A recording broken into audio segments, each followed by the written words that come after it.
하고 여러분 반갑습니다. 기독교 환경 강의하는 김만수 교수입니다. 한두 달 동안 여러분들 강의를 맡으면서 때로는 어려움도 있었고요. 처음 대하는 강의이기 때문에 불편함도 있었지만은 여러분들과 단체 카톡방이라든가 개인 카톡을 통해서 여러분들 상태를 제가 조금씩 알아갈 수 있다는 게 감사하고요. 무엇보다 중요한 것은 이번 한 학기 동안 기독교 환경을 우리가 강의를 들으면서 환경이 왜 중요한가, 성경에서는 환경을 어떻게 말하고 있는가, 또 우리 기독교인들은 환경을 어떻게 다뤄야 될 것인가를 이번 한 학기 동안 우리가 같이 고민하면서 또 알아갈 수 있는 그러한 시간을 가졌으면 좋겠습니다. 지금 전 세계를 두려움의 공포 속에 두고 있는 코로나19, 이것도 엄밀히 따지면은 환경으로부터 온 질병이 아닌가라고 생각합니다. 우리가 정말로 하나님께서 만드신 환경, 우리가 잘 바르게 또 관리하고 아름답게 관리해서 정말로 환경을 나만 쓰고 가는 것이 아니라 우리 후대들에게 물려줄 수 있도록 여러분들이 최선의 환경 지킴이로 살아가는 그런 학우들이 되기를 바랍니다. 4월 5일 날 아마 식목일 날 나무를 심은 학우들, 또 꽃을 심은 학우들도 있는 줄 압니다. 우리가 풀 한 폭이라도 좀 아끼는 마음으로 생활하는 것이 바로 환경을 우리가 보호하는 그러한 길이 아닌가라고 생각합니다. 지난 주간은 석가탄신일로 우리가 쉬었고요. 아마 강의가 5월, 6월, 아마 7월 초순에 아마 종강이 될 텐데, 우리 남은 강의 동안에 여러분들이 대면 강의를 하던 아니면 온라인 강의를 하던 최선을 다해서 우리 강의를 할 수 있도록 그렇게 했으면 좋겠습니다. 그리고 중간에 한번 우리가 중간고사를 우리가 평가를 해야 되는데 다음 시간에 다음 수업 시간에 우리가 중간고사를 오픈으로 볼 수 있도록 하고요. 수업을 마치고 중간고사를 어떻게 볼 것인가를 여러분들에게 자세하게 또 말씀을 드리겠습니다. 오늘은 기독교 환경에서 특별히 기독교의 환경이 왜 중요한가, 또 환경 파괴의 뜻들이 무엇인가를 오늘 한번 같이 생각해 보려고 합니다. 예수원의 대천덕 신부님은 생태학을 신학의 중심이라 그랬어요. 그리고 예수원의 대천덕 신부는 땅의 신학을 그는 주장했습니다. 창세기 1장 1절에 하나님께서는 천지 만물을 창조합니다. 창조하고 모든 동식물들은 땅에 의해서 살아가기 때문에 이 대천덕 신부는 땅의 신학이라고 말하고 있지 않는가. 다시 말하면 모든 신학의 중심이 생태학이다. 땅의 신학이다.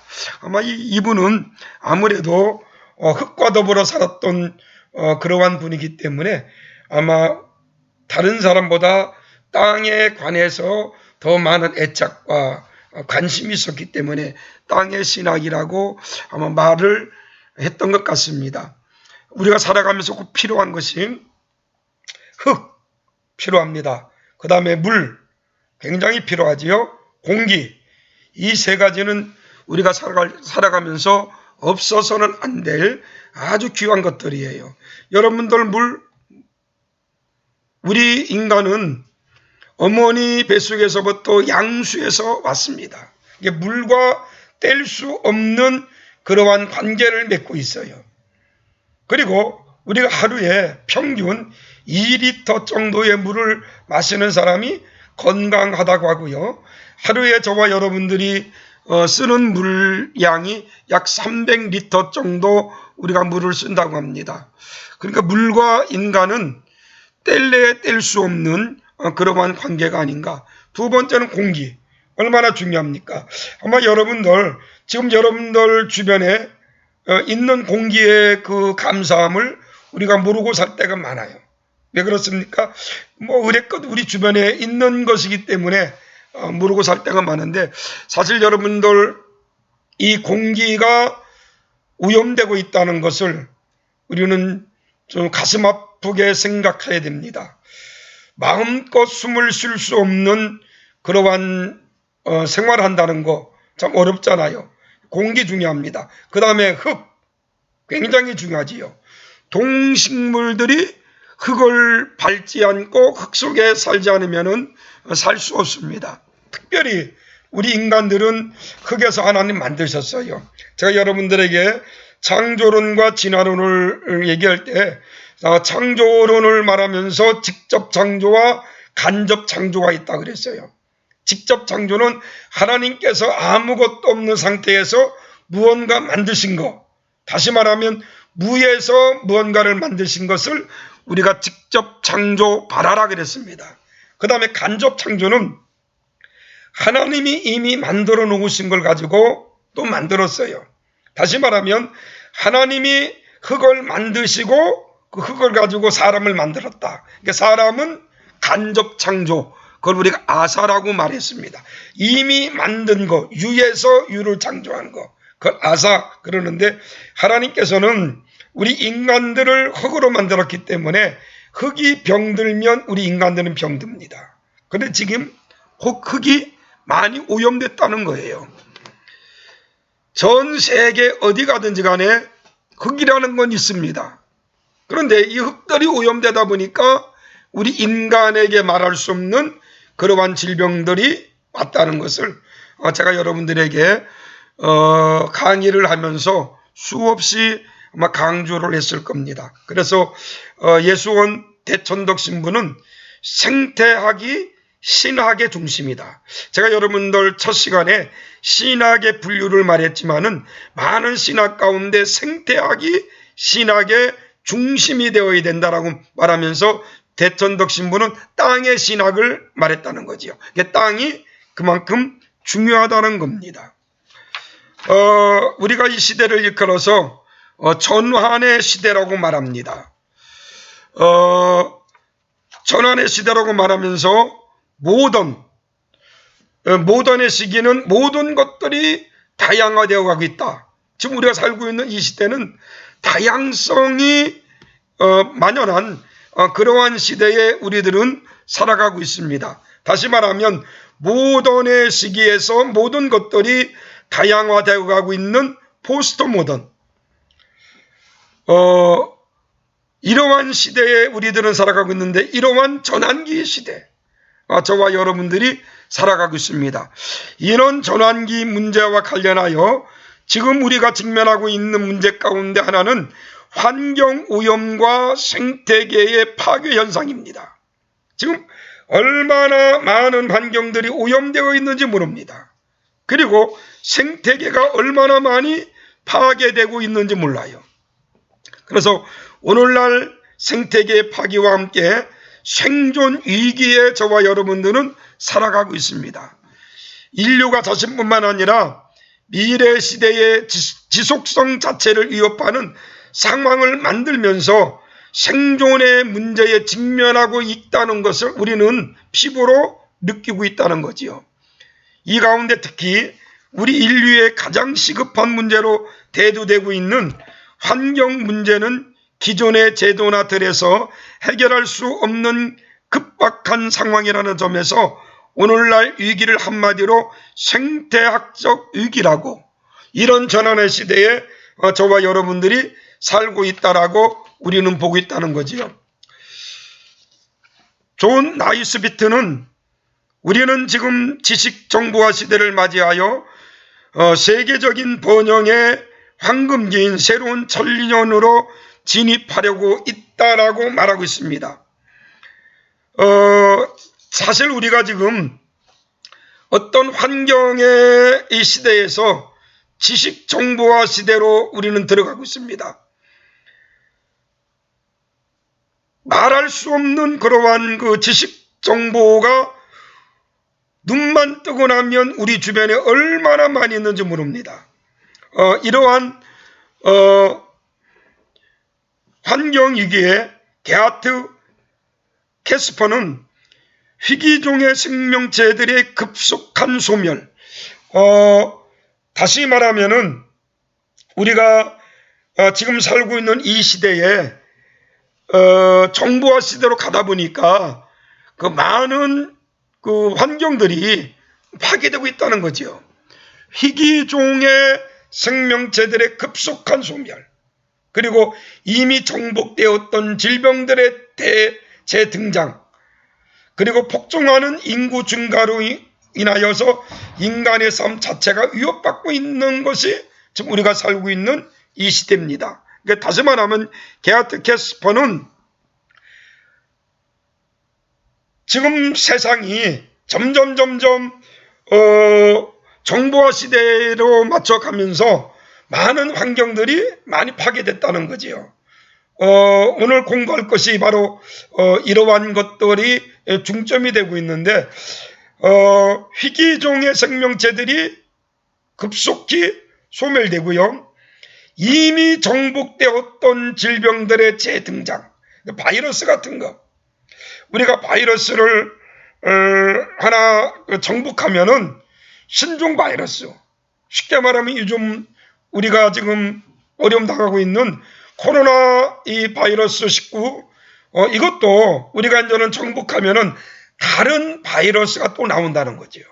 이러한 그 질병들의 재등장, 그리고 폭증하는 인구 증가로 인하여서 우리 인간의 삶 자체에 많은 위협을 받고 있는 그러한 시대에 우리가 살고 있다는 겁니다.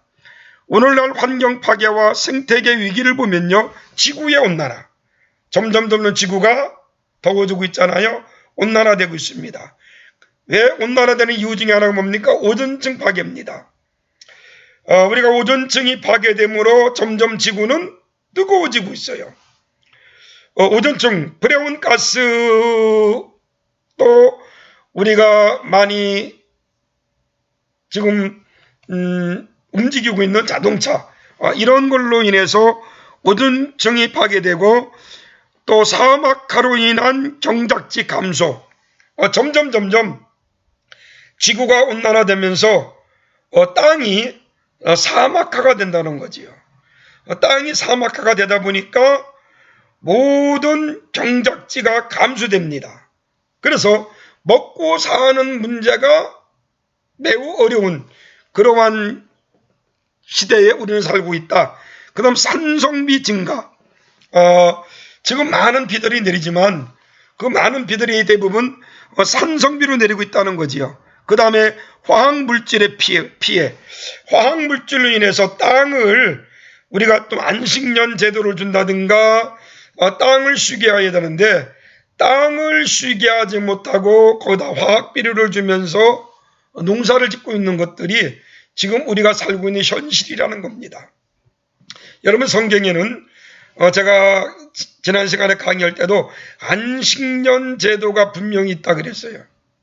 안식년 제도라는 것은 인간에게만 안식년 제도를 갖는 것이 아니라 땅에게도 안식년의 제도를 주어야 된다는 거죠. 6년 동안 경작했으면 제7년째는 땅을 쉬게 해서 안식년을 갖게 해서 땅이 다시금 회복될 수 있도록 만들어야 된다. 근데 인간들이 그렇지 않아요. 인간들은 어떻게 해서든지 땅을 통해서 많은 수확을 얻으려고 그 땅에다가 비료를 준다든가 다른 것들을 통해서 농사를 짓는 그러한 것들이 바로 땅을 병들게 하는 것이다 그 말이죠. 화학 물질로 인해서 땅을 병들게 하고 있다. 그 다음에 식수 문제. 우리나라도 물 부족 국가라고 얘기했잖아요. 유엔에서 우리 대한민국도 물 부족 국가로 인정했습니다. 전 세계의 이런 식수 문제, 그 다음에 인구 증가, 인구가 점점 증가하고요. 그 산업화 그리고 도시화가 되면서 환경의 전반적 위기를 지금 맞고 있다는 겁니다. 이런 환경의 전반적 위기에 오늘 제가 여러분들에게 크게 세 가지를 말하면서 이런 것들 때문에 환경이 오늘날 위기를 맞고 있다라고 말하고 싶어요.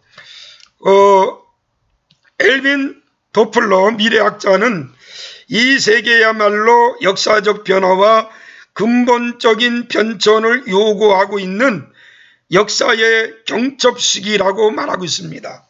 이게 미래학자 엘빈 도플러는 지금 역사적인 변화와 근본적인 변천을 요구받고 있는 역사의 경첩 시기에 우리가 지금 살고 있다라고 그런 말하고 있습니다. 이 시대는 전 세계적으로 연결된 정보화 시대를 맞이해서 국경이 없는 하나의 새로운 지구적 사회로 전환되어 가고 있는 우리가 너무나 잘 압니다. 코로나19가 전 세계로 확산된 것은 바로 정보화 시대예요. 우리가 지금 전 세계의 비행기를 통해서 어느 나라든지 하루 이틀 안에 다 가잖아요. 코로나19도 아마 우리가 처음부터 막았더라면 아마 코로나19의 그 어려움을 우리가 좀 그래도 약하게 넘어갔을 겁니다. 그런데 우리나라에 우한 코로나19가 발병되고 나서 중국으로부터 오는 사람들을 막지 못한 것이 1차적 잘못이었고요. 두 번째 31번 확진자가 나온 이후도 우리가 잘못 대응해서 많은 확진자들이 나왔는데 그래도 우리나라는 정부도 잘했지만은 국민들의 그 국민성이 좋았기 때문에 이 코로나19를 잘 막은 줄 압니다. 그러니까 전 세계는 지금 어떠한 연결된 정보화 시대 그런 시대를 맞이했기 때문에 환경도 그만큼 많이 지금 파괴되고 있다는 것을 그 미래학자 엘빈 도플러는 말하고 있다는 거지요. 이 시대는 전 세계적으로 연결된 정보화 시대를 맞이하여 국경이 없는 하나의 새로운 지구적 사회로 전환되고 있다는 겁니다. 이러한 시점에서 우리는 생태학적 환경 위기를 진단하고 이를 극복하기 위해서는 인간과 자연의 관계를 재정립할 필요가 있다는 거예요. 역사적으로 볼 때 20세기까지는 인간과 인간의 투쟁과 갈등의 이대에 오르기 시대였다면 21세기는 인간과 자연이 새로운 관계를 정립해야 하는 시대라고 본다 그 말입니다. 다시 말하면 20세기까지는 인간과 인간의 투쟁, 노동의 문제에 어떤 이대에 오르기의 시대였다면 21세기는 인간과 자연이 새로운 관계를 정립해야 될 그러한 시기에 우리가 살고 있지 않는가라고 보고 있다는 거죠. 그러니까 다시 말하면 우리는 오늘날 우리가 직면한 생태학적 위기의 본질을 올바로 파악하고 이를 극복하기 위해서 자연을 보는 인간의 시각을 바로 세워야 된다는 겁니다. 다시 말하면 우리가 자연을 보는 우리 인간들의 시각을 우리가 바로 세워야 되지 그 인간 중심주의적 사고방식을 가지고 자연을 본다면 자연은 점점 더 망가질 것이다 그 말입니다. 멀리 가지 말고 우리나라에서만 봅시다. 우리나라에서도 어느 때보다 생태 위기에 대한 경각심이 높아져 가고 있어요. 그래서 우리나라도 소위 그린, 녹색 이런 말들을 많이 씁니다. 뭐 그린 아파트라든가 녹색 음료라든가 그린 컴퓨터, 그 다음에 교회도 뭐 전원교회 이런 녹색 그린이라는 낱말을 지금 많이 쓰고 있다 그 말이죠. 그럼에도 불구하고 한국 교회에서의 환경 문제는 교회 밖의 부차적인 문제로서 간주한 채 소홀히 여기는 경향이 많습니다. 사회에서는 우리가 환경에 대해서 굉장히 많은 관심들을 갖는데 교회에서 이러한 관심들을 갖지 않고 살아갈 때가 너무나 많이 있다는 거예요. 그래서 우리는 교회에서도 환경에 대한 그 문제를 우리가 가지고 환경 문제를 어떻게 우리가 풀어나갈 것인가 이런 것들을 우리가 바로 알아야 된다 그 말입니다. 보프라는 학자는 생태계 문제는 새로운 차원의 세계의식, 즉 전체로서의 지구의 중요성, 자연과 인간 사이의 공동운명, 모든 것 사이에 존재하는 상호 의존성, 그리고 피조물을 짓누르는 묵시록적 위기에 관련되어 있다라고 보포는 말하고 있습니다. 다시 말하면 우리가 환경의 어떤 위기 속에 놓여 있는데 이런 환경의 위기를 우리가 잘 극복해내지 않으면 우리 인간들은 말할 수 없는 그러한 어려움 가운데 우리가 놓이게 될 것이라는 거지요. 현대인은 생태학적 위기 속에 살고 있습니다. 그러니까 저와 여러분들 지금 생태학적 위기 속에 우리는 살고 있고요. 인간의 유일한 삶의 공간인 지구의 자연 환경이 훼손되면서 인간 생존의 필수 조건, 제가 여러분에게 여러 번 강조했지만은 인간이 생존하는데 필수적 조건이 공기입니다. 그 다음에 물이고요, 땅입니다. 공기를 말하면 스모그 현상을 말했을 거예요. 런던형 스모그와 LA형 스모그가 있다 그랬어요. 런던형 스모그는 산업혁명 이후에 일어났던 스모그가 런던형 스모그입니다. 그 다음 LA형 스모그는 자동차 배기가스로 인한 스모그가 LA형 스모그라 그랬어요. 우리 서울 스모그, 특히 지금 중국 베이징의 스모그는 런던형 스모그 플러스 LA형 스모그입니다. 이런 공기들이 점점 오염되고 있다는 거지요. 지금 우리나라도 황사 문제로 많은 어려움이 있는데 공기가 점점 오염되고 있고, 두 번째는 물입니다. 물이 오염되고 있다는 거죠. 여러분들 물 아무 물이나 먹습니까? 먹을 수가 없어요. 우리가 정수기를 통해서 물을 먹는다든가 아니면은 돈을 주고 음료수를 사서 우리가 먹고 있지요. 물로 인한 오염이 이타이타야병, 미나마타병. 이타이타야병은 가드름으로 생긴 병이고 미나마타병은 수은으로 생긴 병이지요. 우리나라도 경남 고성에서 이타이타야병이 집단으로 발병된 적도 있었습니다. 그럼 땅이 오염되고 있다는 거죠. 흙이 오염되고 있다. 끊임없이 여러분들에게 강조하는 것은 흙은 생명입니다. 그 한 줌의 흙 속에 60조 마리의 미생물들이 살고 있는 생명 덩어리다 그 말이지요. 우리가 녹조 현상, 그때 황토흙을 뿌리는 것이 바로 황토흙 속에는 미생물, 생명들이 있다는 거예요. 이렇게 인간의 유일한 삶의 공간인 지구의 자연 환경이 훼손되어 인간 생존의 필수 조건인 공기, 물, 땅이 오염되고 있다는 것을 우리들은 알아야 됩니다. 각종 배기가스로 공기가 오염되고 대기권에 온실막이 생겼으며 해수면이 상승하고 개발도상국이 사막화되며 기후의 급변 현상이 일어나고 있는 것이 현재 우리가 살고 있는 이 지구덩어리입니다. 또 생활 우수와 쓰레기. 얼마 전에 뉴스를 잠깐 듣다 보니까 지금 재활용 쓰레기가 산더미처럼 쌓여 있다는 거예요. 이런 것들을 지금 수출해서 수출길이 열려서 수출해서 재활용해야 되는데 코로나19로 인해서 전 세계의 어떤 수출길이 막다 보니까 우리나라에도 이러한 그 생활 쓰레기로 인해서 지금 어려움 가운데 있다고 합니다.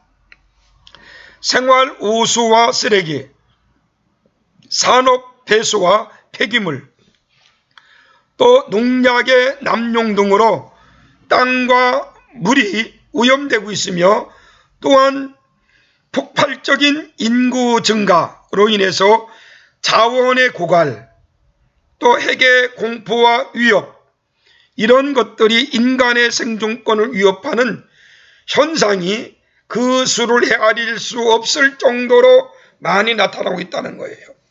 이렇게 볼 때 현대 사회의 위기는 엄밀히 환경 오염이 아니라 환경을 오염시킨 인간이 문제라는 것을 볼 수가 있습니다. 다시 말합니다. 여러분, 환경 오염의 주범은 인간입니다. 다른 동물들, 조류들이 환경 오염을 시키지 않았습니다. 인간이 오늘 강의할 것 중에 하나가 인간 중심주의인데, 인간 중심주의로 살다 보니까 환경들이 많이 파괴되었다는 거예요. 이러한 폭발적인 인구 증가, 그 다음에 자원의 고갈, 핵의 공포와 위협, 이런 것들로 인해서 환경이 파괴됐다. 인간과 하나님과의 관계가 단절되었기 때문에 그로 말미암아 인간 사회의 질서가 무너지고, 또 범죄, 인륜 타락 등 이러한 문제와 더불어서 환경이 위기에 서게 되었다는 겁니다. 여러분들 조류독감, 사스, 에볼라, 이런 바이러스 질병이 전부 다 인간들의 잘못 때문에 그런 거예요. 오늘은 여러분들과 현대 환경 위기와 그로 인한 생명의 파괴는 물질주의, 그 다음에 인간 중심주의, 과학주의에서 왔다는 것을 오늘 여러분들과 같이 강의를 하고, 마지막으로 다음 주일날 있을 중간고사에 관해서 마무리를 짓고 오늘 강의를 마치려고 합니다.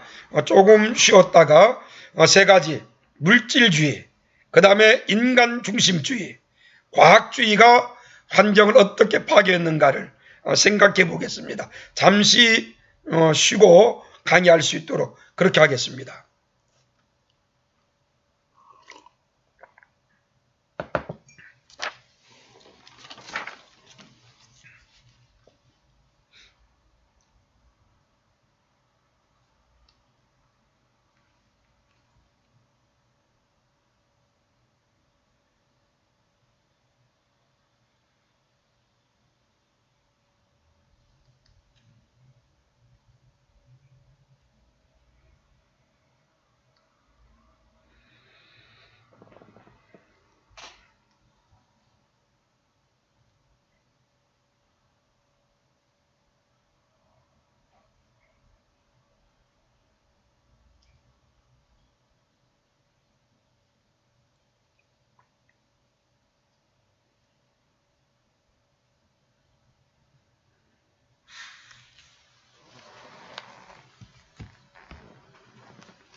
좀 쉬셨습니까?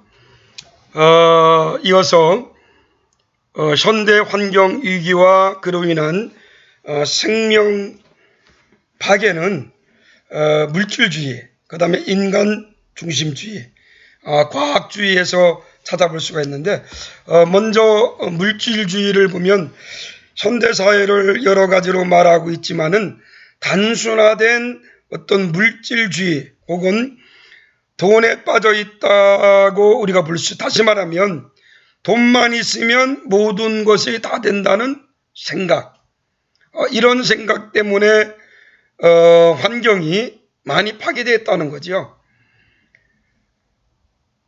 현대는 물질주의가 극히 달하여 인간이 물질을 만들고 소유하는 것이 아니라 물질이 오히려 인간을 규정하고 인간을 속박하고 있다는 것을 우리가 볼 수가 있습니다. 다시 말하면 인간이 물질을 만들었는데 물질이 인간을 속박하고 있다는 거예요. 인간들이 물질에 의해서 따라가고 있다는 겁니다.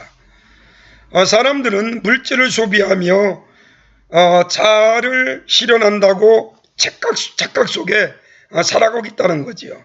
그래서 사람을 평가할 때도 그 사람의 자체를 보는 것이 아니라 그의 재력, 능력, 월급, 요즘으로 말하면 또 자동차를 어떤 걸 타고 다니느냐에 따라서 평가하는 경우가 많다는 거예요.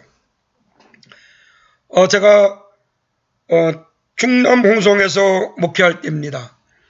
지금부터 한 40년 지난 그 때이기 때문에 그 당시에 서울에서 어떤 교회에서 자동차를 봉고차를 폐기 처분하는 것을 저희가 30만 원 주고 사왔어요. 사와가지고 그걸 가져와서 60만 원 주고 그것을 수리했습니다. 시골 교회니까 그 당시에는 자동차가 없기 때문에 자동차를 서울에서 폐기 처분하는 것을 저희가 사다가 60만 원 주고 수리해서 그것을 시골에서 잘 이용했어요. 하루는 그 지역의 목사님들과 함께 서울에 볼 일이 있어서 서울에 들어왔다가 서울역 앞에서 펑크가 났어요. 그래가지고 그 펑크난 자동차를 끌고 대우빌딩, 전에 그 앞에 대우빌딩으로 들어갔더니 수위가 쫓아와요. 쫓아와서 빨리 나가라고. 그래서 자동차가 펑크나서 지금 이 바퀴를 교체하고 나가겠다고 사정 얘기를 하고 한쪽 구석에서 바퀴를 교체하고 나온 경험이 있습니다. 아마 그 당시에 제가 아주 좋은 차를 타고 갔다면 수위가 쫓아오지 않았을 거예요. 다 낡은 봉고버스, 그것도 덜컹덜컹하는 차를 타고 들어가니까 수위가 와서 높은 사람한테 들키면은 자기가 문책당하기 때문에 빨리 끌고 나가라고.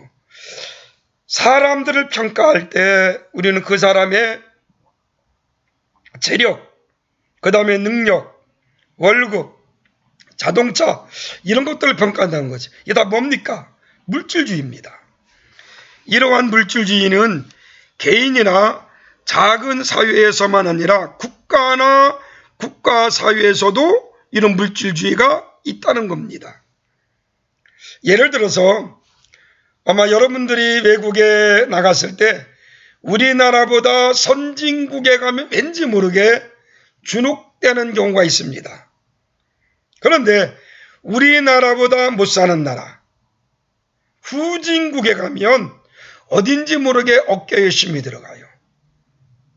지금 전 세계가 우리 대한민국을 굉장히 선진국으로 보기 때문에 전 세계 어디를 가더라도 대한민국에서 왔다고 그러면은 다 인정해 줍니다. 마찬가지입니다. 국가나 국가도 이런 그 돈으로 좌우한다는 거예요. 특히 대통령의 외교도 경제 문제와 밀접하게 관계되어 있습니다. 세계무역기구 WTO의 출범도 온 세계를 하나의 시장으로 만들어서 더욱 치열한 무역 경쟁을 피하도록 만든 것인데, 여기도 그렇지 않아요. 잘 사는 나라, 못 사는 나라, 돈이 많은 나라, 돈이 없는 나라, 이런 물질주의로 평가를 받고 있다는 말입니다. 온 세계가 돈을 위해서 치열한 싸움을 한다는 것입니다. 올림픽도 금메달도 돈으로 따지며 또 연예인의 인기도 돈으로 환산되는 그러한 경우를 많이 봅니다. 다시 말하면 이러한 물질주의가 환경을 많이 오염시키고 있다 그 말이죠. 특히 대중매체는 광고를 통하여 상업주의를 가속화하고 있으며 텔레비전은 이미 결정적으로 기여한다고 우리가 볼 수가 있습니다. 현대사회는 이러한 수요를 창출함으로써 소비를 확대 재생산하고 있어서 물질주의는 심화되고 있다는 것을 우리가 봅니다. 다시 말하면 우리가 환경 파악이 하는데 환경을 잘 보존하고 관리해야 되는데 어떤 물질주의, 돈만 있으면 모든 것이 다 된다는 이런 그릇된 사고방식 때문에 환경이 많이 오염되고 파괴되고 있다는 겁니다. 두 번째는 인간 중심주의입니다. 지금까지 문화는 인간 중심적이었어요. 인간은 자신들이야말로 이 세상의 중심이라고 생각해 왔습니다. 그래서 자신들의 이익과 행복을 위해서라면 무엇이든지 마음대로 사용할 수 있다라고 생각한 것이 인간들의 사고방식, 잘못된 사고방식이에요.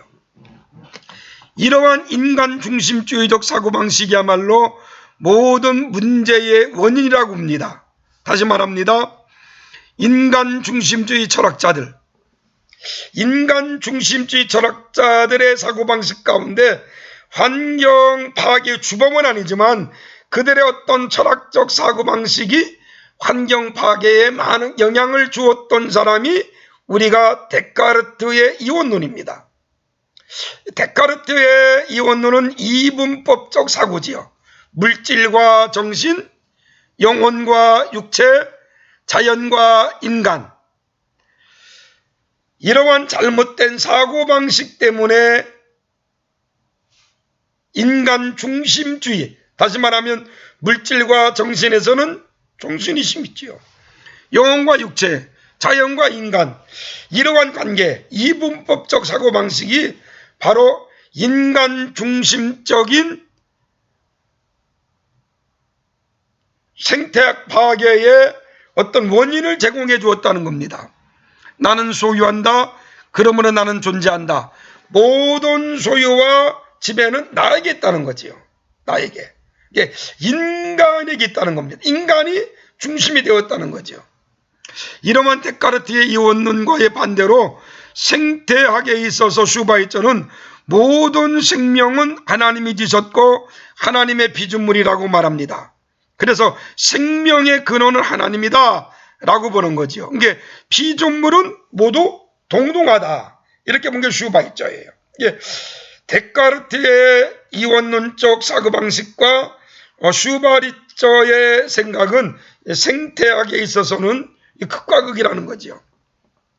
이러한 인간 중심적인 사고방식이야말로 모든 문제의 원인이라고 봅니다.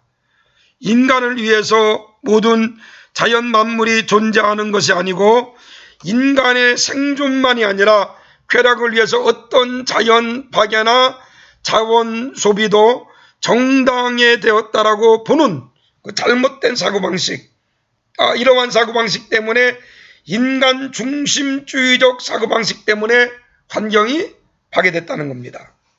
인간들은 성경을 인간 중심적으로 해석한 경우가 많습니다. 그러나 성경은 인간 중심적이 아니라 인간과 자연과 같이 가야 된다는 거예요. 그것이 바로 안식일 계명, 안식년 계명입니다. 하나님께서는 인간만이 아니라 모든 자연도 쉬도록 명령하고 땅도 7년에 한 번은 쉬도록 하나님은 제도를 만들어 주었다는 그런 안식년 제도지요. 우리가 안식년 제도, 안식일 제도는 인간을 위해서만 있는 것이 아니라 자연을 위해서도 있다는 것을 우리에게 가르쳐주고 있습니다. 하나님은 인간만을 사랑한 것이 아니라 모든 피조물을 사랑하고 있음을 우리에게 가르칩니다. 인간은 인간만을 사랑하는 것이 아니라, 우리 주님은 인간만을 사랑하는 것이 아니라 모든 피조물도 사랑했다는 거예요. 그러므로 인간 중심주의는 인간의 교만이며 하나님의 뜻에 어긋난 것이다 그 말이죠. 쉽게 말하면은 인간 중심주의는 인간의 교만에서부터 온 겁니다. 만물의 영장이라는 잘못된 사고방식에서부터 인간 중심주의가 왔다는 거지요.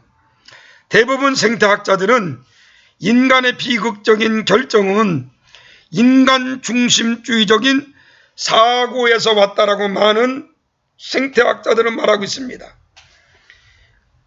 인간이 자기의 부정적이고 피상적인 지식을 가지고 마치 전지전능한 존재라고 생각하는 잘못된 사고방식, 이것이 바로 환경위기의 원인이라고 우리가 말하고 있다는 거지요. 오늘날 인류가 직면한 생태학적 위기의 근본 원인은 바로 인간 중심주의에서 왔다라고 봐도 과언이 아닙니다. 쉽게 말하면 생태학의 위기를 첫 번째는 물질주의로 봤어요. 돈만 있으면 모든 것을 다 된다라고 생각하는 물질주의. 두 번째는 인간 중심주의입니다. 모든 자연의 중심은 인간이다. 이게 인간을 위해서 모든 자연이 있다라고 보는 잘못된 사고방식, 이런 것들이 바로 생태계를 파괴하는 그러한 원인이 되었다는 겁니다. 그 다음 세 번째는 과학기술주의예요. 오늘날 과학기술이 얼마나 발달됐는지 모릅니다. 심지어 인간을 복제한다는 그러한 과학까지 가지 않았습니까? 인간들이 우상하고 있는 현대 과학기술은 복제인간, 인간도 복제한다, 여기까지 갔다는 거지요. 하나님이나 자연에 대한 인간들의 경외심을 떨어뜨리고 인간이 마치 하나님의 자리에까지 올라가려는 착각, 이것이 바로 복제인간 아닙니까? 이런 과학기술까지 좀 올라가 있다는 거예요.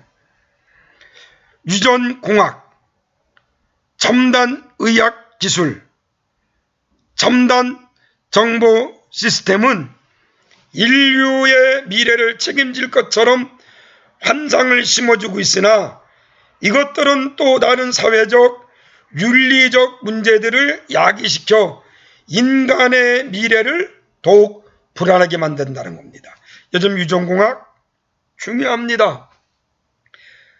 첨단 의학기술 중요합니다. 정보 시스템 중요합니다. 그런데 이런 것들이 또 다른 어떤 사회적, 윤리적 문제들을 야기시키고 있다는 것을 우리는 바로 알아야 된다는 겁니다. 예를 들어 에너지의 문제는 원자력을 이용함으로써 해소할 수 있다고 하는데, 사실은 원자력 발전은 아직도 많은 불완전한 요소를 가지고 있다는 거죠. 우리나라도 원자력 발전소가 많이 있습니다. 원자력 발전소, 우리가 살아가는데 과학적으로 굉장히 우리에게 도움을 주었던 것 중에 하나입니다. 그렇지만 이것으로 인해서 아직 불완전한 요소들이 엄청나게 많이 있다는 거죠. 흑자는 핵융합에 의한 에너지 생산이 곧 실용화될 것이라고 주장하지만 아주 요원하며 그것에 어떤 문제가 있을지 아무도 알지 못하고 있다고 말이죠. 핵융합, 우리가 앞으로 살아가는데 우리 인간들에게 많은 유익을 줄 것만은 사실입니다. 그러나 그로 인하여 인간들이 당하게 될 어떠한 것들도 우리는 지금 예측할 수 없다 그 말이지요. 한번 생각해 보십시오. 이번에 우한 코로나 바이러스, 많은 과학자들은 우한 지역에 생명을 위협하는 그러한 바이러스를 연구하는 곳이 있다는 거예요. 생체 실험을 통해서 연구하는 그러한 곳이 있는데 거기에서 이번에 우한 코로나 바이러스가 나왔다는 거지요. 과학기술주의 필요합니다. 중요합니다. 그러나 이런 것들로 인해서 앞으로 인간들에게 가져다주는 사회적, 윤리적 문제들 우리가 엄청나게 많은 것들이 일어날 수밖에 없다는 것을 보여주고 있다는 것을 우리들은 바로 깨달아야 된다는 거지요. 식량 증산을 위해서 화학농법이나 유전공학, 과학기술을 이용하여 복잡한 다른 환경오염과 생명 파괴의 문제들이 일어나고 있어요. 화학농법 중요합니다. 유전공학 중요합니다. 그러나 이런 과학기술로 인해서 우리 인간들에게 오는 많은 어려움도 우리들은 바로 알아야 된다는 겁니다.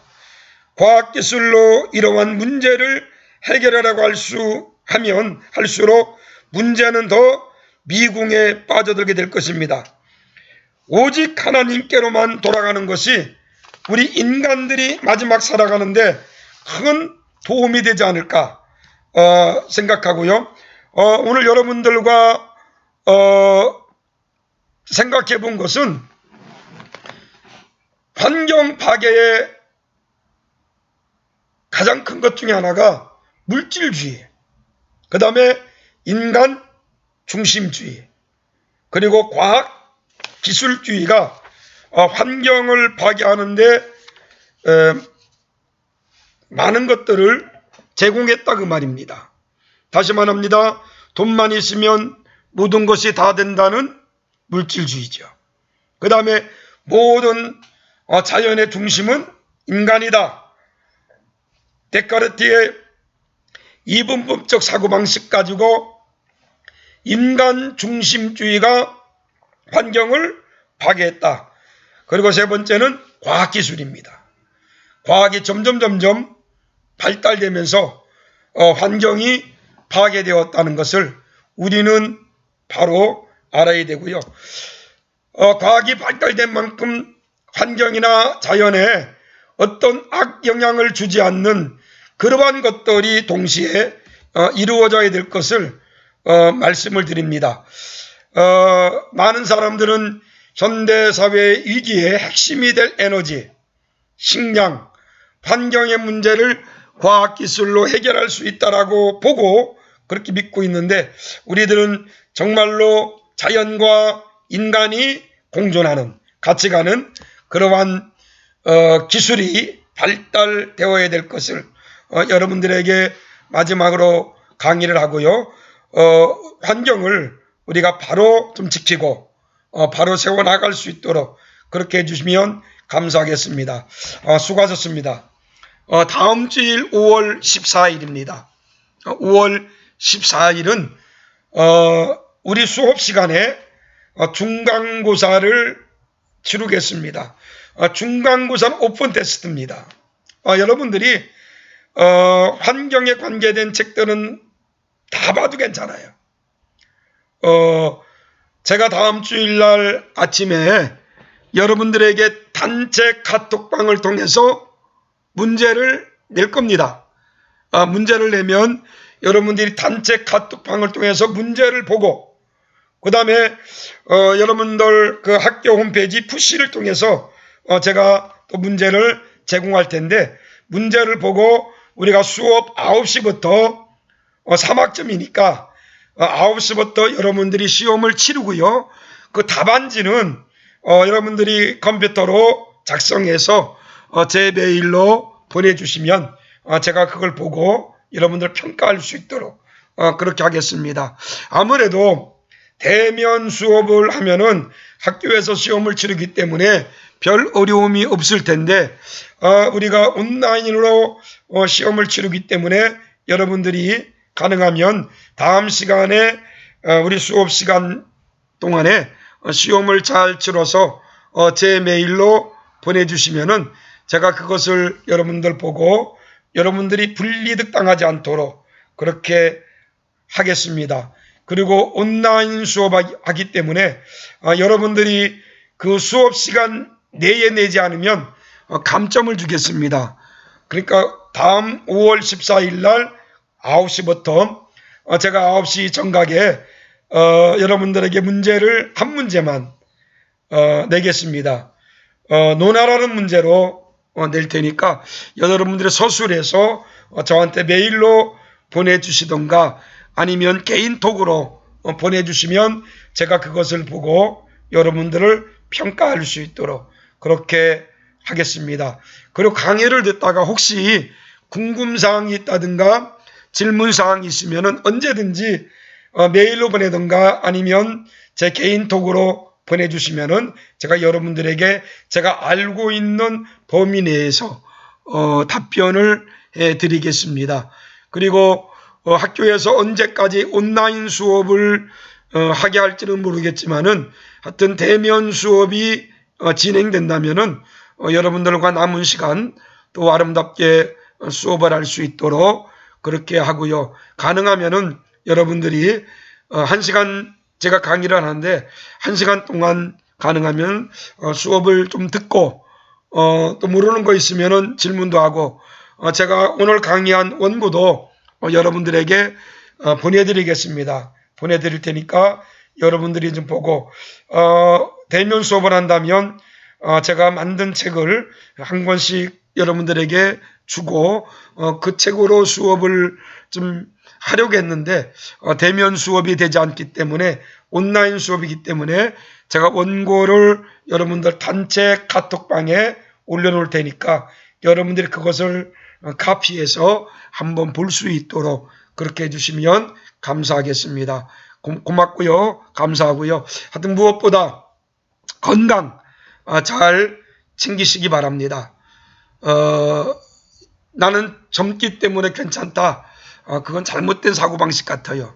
여러분들이 건강할 때 건강을 잘 챙겨서 정말로 건강한 몸으로 여러분들이 주의 일하고 또 아름답게 사역을 또 준비하는 그러한 학생들이 될 수 있도록 여러분들이 건강을 잘 체크하고 관리를 잘 할 수 있도록 그렇게 해주시면 감사하겠습니다. 고맙고요. 다음 시간에 중간고사니까 중간고사 시험을 또 잘 치르고 혹 중간고사 시험에 대해서 궁금사항 있으면은 제 개인 톡으로 보내주시면은 제가 여러분들에게 답변할 테니까 중간고사 시험에 관해서 궁금사항 있으면은 보내주시기 바랍니다. 수고하셨습니다. 감사합니다.